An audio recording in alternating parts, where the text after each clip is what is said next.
지난 10월 29일 이태원에서 정말 있어서는 안 될 그런 엄청난 참사가 발생하였습니다. 거의 모든 세계 언론들이 크게 보도할 정도로 정말 낯뜨겁고 부끄러운 그런 일이기도 했습니다. 그런데 지금까지 그 사건에 주어가 없습니다. 안타깝게도 누구 하나 내가 실수했다, 내가 착각했다, 내가 잘못했다, 내가 잘못 판단했다 라는 사람 단 한 사람도 나오지 않고 있는 것을 봅니다. 최근 우리는 유체이탈 화법이라고 하는 이상한 그런 단어를 많이 듣고 있습니다. 분명히 어떤 사건에 포함된 사람이고 그 사건의 주요 인물인데 말을 할 때 자기는 전혀 상관없는 것처럼, 자기는 전혀 거기에 연루되지 않은 것처럼, 자기에게는 책임이 전혀 없는 것처럼 말하는 정치인들을 두고 유체이탈 화법을 쓴다라는 그런 표현을 합니다.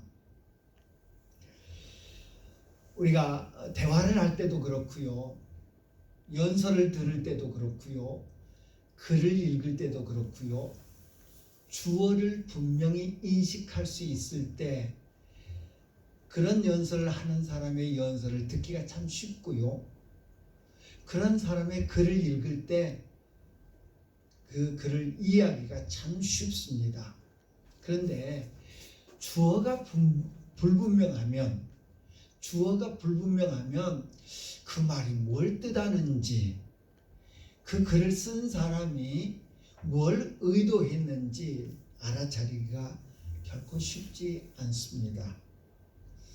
우리 중학교, 저 때는 그랬습니다. 중학교 들어가서 영어를 배우기 시작하는데 영문법에서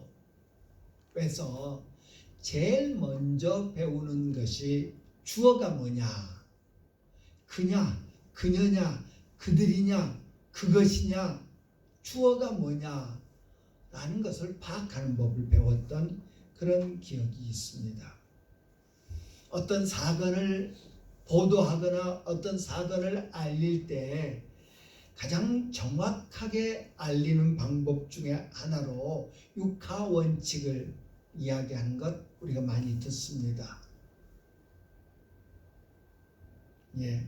그 육하 원칙에 주어가 포함됩니다.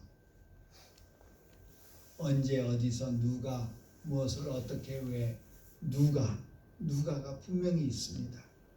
그런데 어떤 사람들의 글을 보면 누가가 빠져 있는 경우가 있습니다. 말하는 당신이 누가인데 왜 다른 사람을 들먹거리면서 자기는 아닌 것처럼 말하는가 하면서 우리는 그 사람을 비난하고 질책합니다.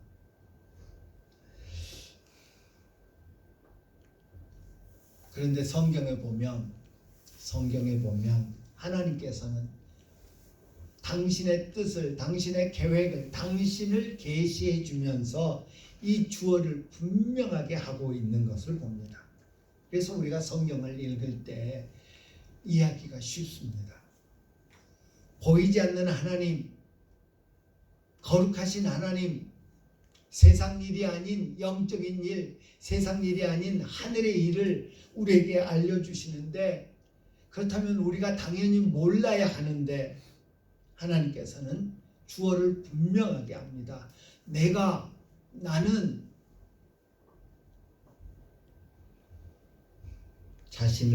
자신의 생각을 분명하게 알려주는 것을 볼 수 있습니다. 대강절 둘째 주일입니다. 오늘 우리는 누가복음 1장을 통해서 예수님의 탄생의 그 비하인드를 살펴보게 됩니다. 누가복음 1장은 세례요한의 탄생에 대해서 언급하고 있는 것을 봅니다. 세례요한의 아버지는 제사장 중에 한 사람이었던 사가랴라는 사람이었고요, 세례요한의 어머니는 엘리사벳이었습니다. 이 두 사람에 대해서 성경은 누가복음 1장 6절은 이렇게 말합니다. 이 두 사람이 하나님 앞에 의인이니 주의 모든 계명과 규례대로 흠이 없이 행하더라. 이 두 사람은 하나님 앞에 의인이었다. 하나님을 경외하는, 잘 섬기는 그런 사람이었다. 하나님의 말씀을 지키는 그런 사람이었다 라고 인정합니다. 그런데 그 의로운 사람, 하나님을 잘 섬기는 그런 사람의 가정에도 문제가 없는 것 아니었습니다. 문제가 있다고 해서 몸에 병이 생겼고 어떤 이런저런 문제가 있다고 해서 저 사람 하나님 앞에 저주받은 사람이냐, 저 사람 귀신 들린 사람이냐, 아니라는 것이지요. 1장 7절에 보면 엘리사벳이 잉태하지 못함으로 그들에게 자식이 없고 두 사람의 나이가 많더라. 아주 절망적인 상황을 이야기합니다. 자식이 없는데 나이가 많더라. 예, 자식을 가질 수 없는 그런 상황이더라.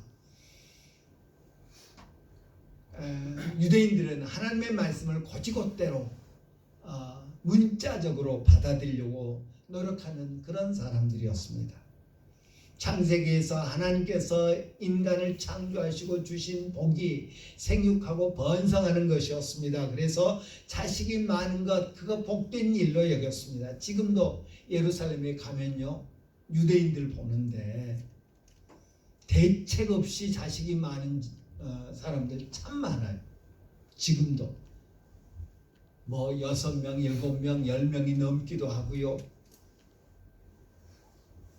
예루살렘에 배낭여행을 가서 어떤 우연찮게 유대인들이 모이는 공원에 갔더니 아이들이 바글바글 하더라고요. 그리고 유대인 젊은 부부가 아이들 데리고 가는데 유모차를 끌고 갑니다. 그 뒤로 줄줄줄줄 아이들이 따라갑니다. 옛날 우리 어르신도 그랬지만 유대인들에게 자식이 없으면 손가락질 당할 일이었습니다. 그런데 하나님을 경외하고 하나님으로부터 오늘 본문에 본 것처럼 의롭다 인정받는 이 집에 자식이 없는 그런 불행한 일이 있었더라 하는 것을 볼 수 있습니다. 그런데 사가랴가 어느 날 제비 뽑아서 제사장의 직분을 감당하는 그런 날이었습니다. 성소에 들어가서 촛대에 기름을 붓고 진설병 상에 떡을 그 빵을 꺼내오고 새 빵을 올리는 그런 일을 하고요. 그리고 향단에 가서 하나님의 법대로 만든 향을 사르는 그런 일을 매일마다 하는데 그것을 제사장들이 제비 뽑아서 순번을 정해서 했습니다. 이 사가랴가 제비 뽑아서 그렇게 제사장의 직무를 감당하던 날 성소 정면에 있는 향단 곁에 한 사람이 섰습니다. 주의 사자가 섰습니다. 천사가 섰던 것입니다.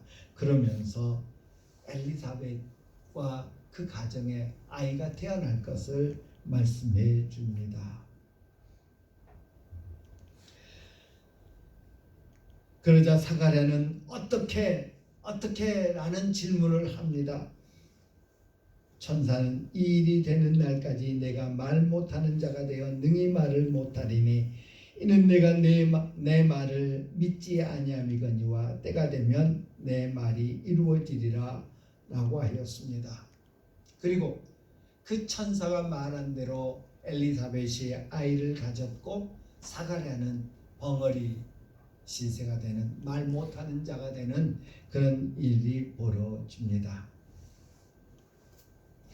예언은 장차 이루어질 일에 대한 하나님의 말씀입니다. 오늘 본문에서 우리는 사가랴의 그 예언, 성령의 감동을 받은 사가랴가 아이가 태어나고 나서 말이 풀렸죠. 입이 풀린 다음에 예언을 합니다. 오늘 우리가 읽은 이 애언의 말씀에 주어를 한번 찾아보는 그런 시간이 되었으면 좋겠습니다. 우리는 누가복음 1장 하면 그 주인공이 누구냐? 세례요한이다 라고 말합니다. 예, 맞습니다. 세례요한이 누구네 집에서 어떤 과정을 통해서 태어나게 되었는가, 그리고 자라게 되었는가 하는 것을 말씀해 주고 있어서 1장의 주인공은 세례요한이다 라고 말할 수 있을 것입니다. 우리 연극을 보면 연극에 각 장이 있죠. 1막, 2막, 3막 뭐 이런 식으로 막을 나누어서 연극을 합니다. 오페라가 있습니다. 오페라도 마찬가지입니다. 혹은 영화도 그렇습니다. 처음부터 주인공이 등장하는 경우도 있지만 언제까지는 주인공이 등장하지 않을 수도 있습니다. 그럼에도 불구하고 영화의, 연극의, 오페라의 팜플렛을 보면 주인공 아무개하고 써져 있지 맨 먼저 나온다고 해서 주인공은 아니더라는 것이죠. 예, 주인공을 잘 파악할 수 있어야 합니다. 주어를 잘 끄집어낼 수 있어야 쉽게 이해할 수 있습니다. 하나님께서는 예수님의 길을 준비하도록 하기 위해서, 사람들로 예수님을 맞을 준비를 하도록 하기 위해서, 메시아를 영접하도록 그들을 준비시키도록 하기 위해 회개를 선포하도록 세례요한을 먼저 보내셨습니다. 그것이 1장의 핵심 주제입니다. 맞습니다. 옳은 분석입니다. 옳은 해석입니다. 하지만 사가랴에게 성령께서 도우셔서 사가랴로 하여금 애언하게 하신 성령께서 역사하셔서 깨달은 장래의 일을 깨달은 사가랴가 애언을 하는데, 그 애언의 중심이, 애언의 주인공이, 애언의 주어가 누구냐 하는 것을 오늘 우리는 본문을 통해서 발견할 수 있습니다. 사가랴의 애언의 주인공은 그의 가정에서 갓 태어난, 그래서 모든 사람들의 축하를 받는 이 아이 요한이 아니더라라는 것입니다. 성령은 사가랴를 가르쳐 애언하게 하셨는데 그 애언의 첫 부분은 요한을 보내신 것이 아니라 69절에 보니까 우리를 위하여 구원의 뿔을 그 종 다윗의 집에 일으키셨다. 하나님께서 말씀하신 주어는, 하나님께서 말씀하신 주인공은 이 놀라운 기쁨의 순간, 자식이 없을 것이다, 자식을 져주면 이제 못 낳고 끝나는가 보구나, 대가 끊기나 보구나 라고 했던 그 집안에 아이가 태어나서 많은 일가 친척들이 와서 축하하는 그 아이가 아니라 우리를 위하여 구원의 뿔을 그 종 다윗의 집에 일으키셨다. 예, 일으키실 것이다. 멀리 먼 훗날 그렇게 될 것이다 아니라 이미 하나님이 일하기 시작한 그 일, 구원의 뿔을 이스라엘 백성에게 허락하신 그 일, 그분이 바로 하나님이 말씀하신 주인공임을 오늘 본문은 우리에게 가르쳐주고 있습니다.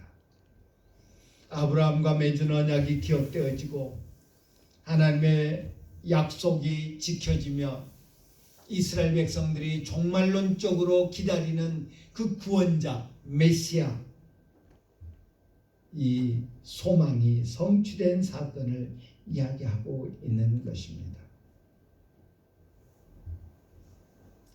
사가랴는 이 구절에서 오랜 세월 고통과 희망을 곰곰이 생각해 온 사람으로서 이제 자기의 아들을 경외하고 기뻐하며 그 고통과 희망이 이제 실현되어지는 그 일들을 예언하고 있는 것을 볼 수 있습니다. 이 사가랴의 고백은 하나님이 마침내 행동하셨고 수세기 전에 약속하신 것을 마침내 행하셨고 그의 백성이 증오와 압제 아래 있었던 시기에 이 일에 대해서 하나님께서 일하기 시작하셨다고 말씀하고 있습니다. 이스라엘은 계속해서, 유다는 계속해서 주변의 제국들에 의해서 짓밟혀 왔습니다. 아수르에 의해서, 바벨론에 의해서, 애굽에 의해서 짓밟혔던 그들, 그리고 이내 마케도니아, 그리스, 로마에 의해서 계속해서 짓밟혀 오고 있어서 압제와 고통 속에 어려움 당하고 있었는데, 그럼에도 불구하고 그 고통 가운데서도 하나님께서 장차 메시아, 구원자, 해방자를 보내실 것이라고 하는 그 희망을 품고 살아왔는데, 그 고통과 희망, 그 속에 있던 유다 백성들에게 하나님께서 이제 드디어 하나님의 때에 하나님의 방법으로 일하기 시작하셨다라는 것을 예언하고 있습니다. 그 예언의 일환으로 당신의 집에, 자기 집에 아이가 태어났음을 알리고 있을 뿐입니다. 하나님이 일하기 시작하셨는데, 하나님이 구원자, 그 구원의 뿔을 일으키셨는데, 그 부수적인 일로 자기 집에 이 아이가 태어났음을 말씀하고 있어서 구원의 뿔이 주인공이고, 구원의 뿔이 하나님의 메시지의, 애언의 그 메시지의 주어이고, 요한은 그 주인공을 위해 주인공을 돕는 보조자 역할이라는 것을 사가랴는 말씀하고 있습니다. 사가랴는 천사가 너희 집에 아이가 태어날 것이다 라고 말할 때 믿지 못했습니다. 의문을 품었습니다. 왜? 고통과 희망이라고 하는 이 세월이 너무 길었기 때문입니다. 수많은 나라들로부터 계속적으로 압제를 받아왔고, 그런 고통이 너무 길었기 때문에, 또 그들이 품었던 희망이 너무 오랫동안 이루어지지 않고 있었기 까닭에 그랬을 것으로 여겨집니다. 누가복음 1장에 보면 두 개의 아름다운 노래가 나옵니다. 하나는 마리아 송가라고 그렇게 부르는데요, 라틴어로 마리아 마그나 캐트라고 하는 1장 8절 이하에 오는, 마리아가 가브리엘의 소식을 전해 듣고 그 증거로 야 너희 그 이종 사촌 엘리사벳한테 가봐라 라는 말을 듣고 갔다가 확신을 얻고 찬양하는 그런 찬송과 오늘 본문에 나오는 사가랴의 찬미가 1장 68절 이하의 사가랴의 찬미, 1장 46절 이하의 마리아 송가 두 곡의 노래가 담겨 있습니다. 마리아 송가에서 마리아는 이렇게 노래합니다. 그의 팔로 힘을 보이사 마음의 생각이 교만한 자들을 흩으셨고, 권세 있는 자를 그 위에서 내리치셨으며, 비천한 자를 높이셨고, 줄이는 자를 좋은 곳으로 배불리셨으며, 부자는 빈손으로 보내셨도다 라고 51절부터 53절에서 말씀합니다. 마리아 송가를 통해서, 마리아의 입을 통해서 고백되어지는 이 하나님의 은혜는 해방시키는 하나님의 자비를 말하고 있습니다. 이는 다분히 사회적이고 정치적인 그런 모습을 묘사하고 있습니다. 이 나라를, 이 사회를 이방의 압제자들로부터 자유롭게 해주실, 해방시켜 주실 구원자를 노래하고 있는 것을 봅니다. 반면에 사가랴의 찬미에는 주의 백성에게 그 죄 사함으로 말미암는 구원을 알게 하리니 이는 우리 하나님의 긍휼로 인함이라. 이로써 돋는 해가 위로부터 우리에게 임하여 어둠과 죽음의 그늘에 앉은 자에게 비치고 우리 발을 평강의 길로 인도하시리로다. 77절에서 79절에 말하고 있습니다. 이는 지극히 개인적인 고백입니다. 한 사람 한 사람에게 역사하는 하나님의 구원의 은총을 말하고 있습니다. 지극히 종교적이요 지극히 개인적인 그런 모습을 보여주고 있습니다.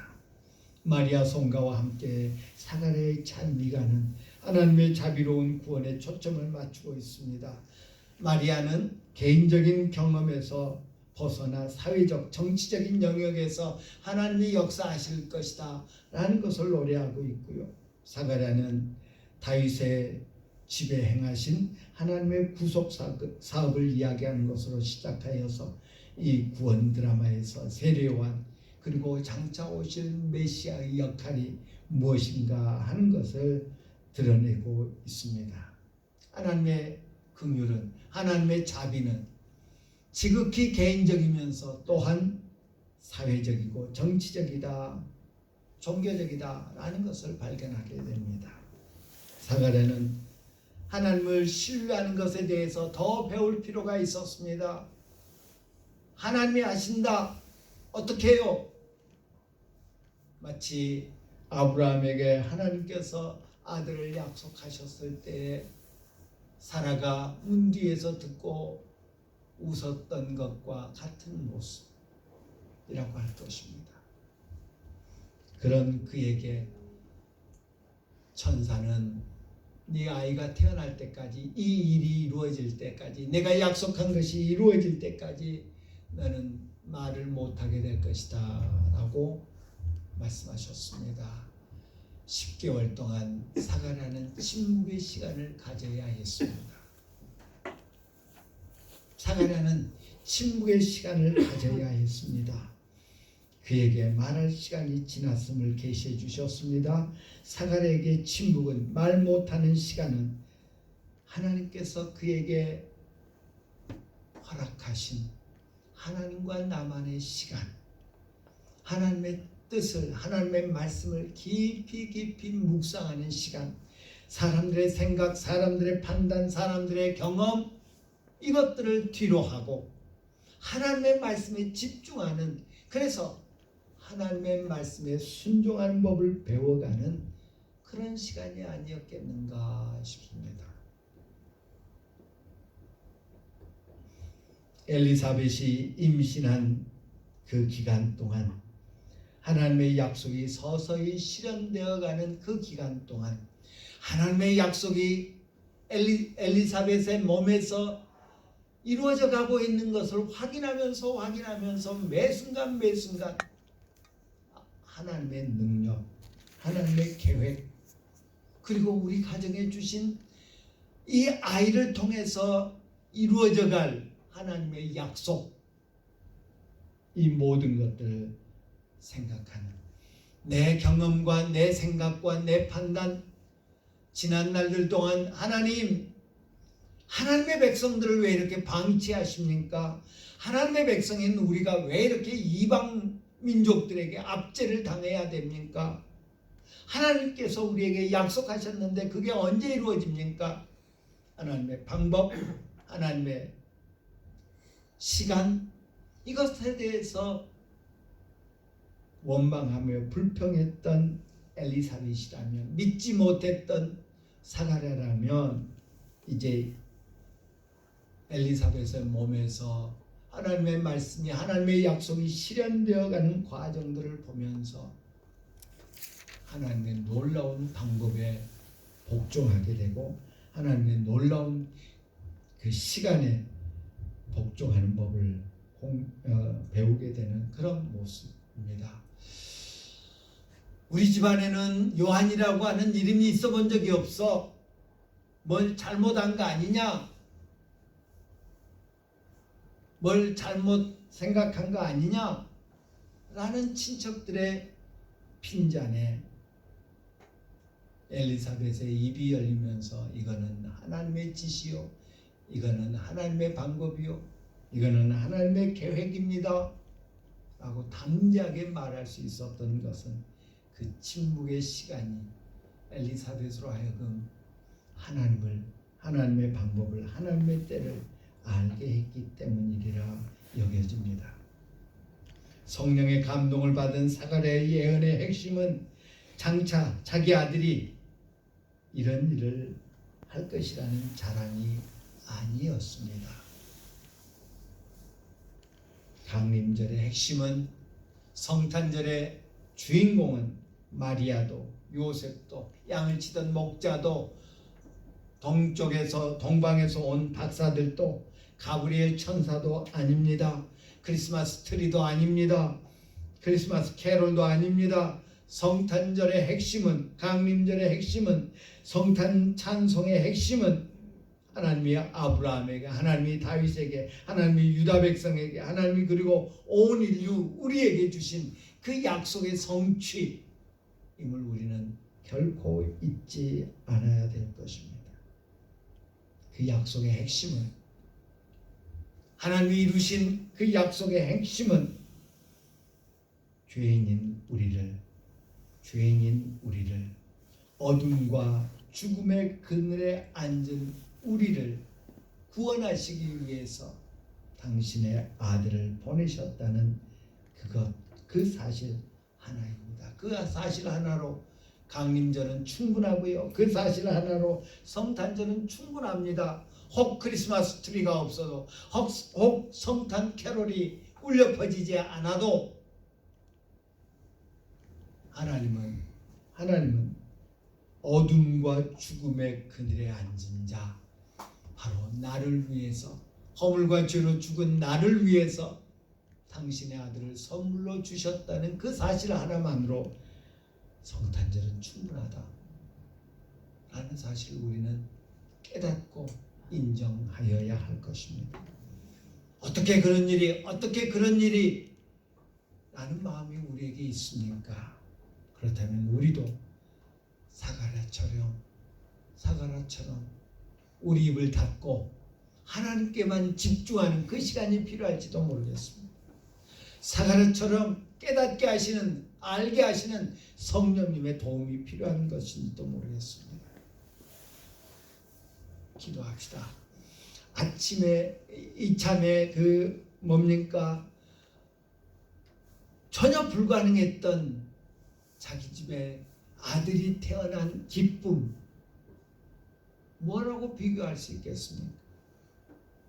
그런데 그 기쁨을 넘어서는 또 다른 기쁨을 사가랴는 깨달았는데, 그것은 자기 아들이 아니라 하나님이 메시아를 보내신다. 하나님이 메시아를 이미 보내셨다, 시작하셨다. 오늘 본문에 보면 하나님의 역사를 말씀하면서 사가랴는 미래형으로 말씀하지 않고요, 현재 완료형으로 쓰고 있는 것을 봅니다. 왜? 이때는 이미 마리아가 잉태해서 그 아이가 자라고 있었기 때문에.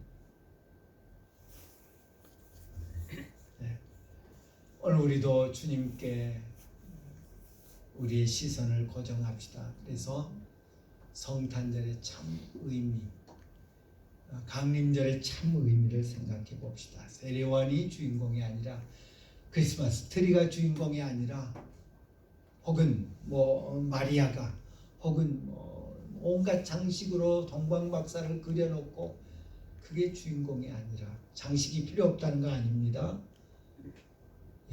진정한 주인공은, 진정한 주어는 예수 그리스도 그분이심을 우리가 늘 기억하는 그런 강림절 기간이 되기를 간절히 바랍니다.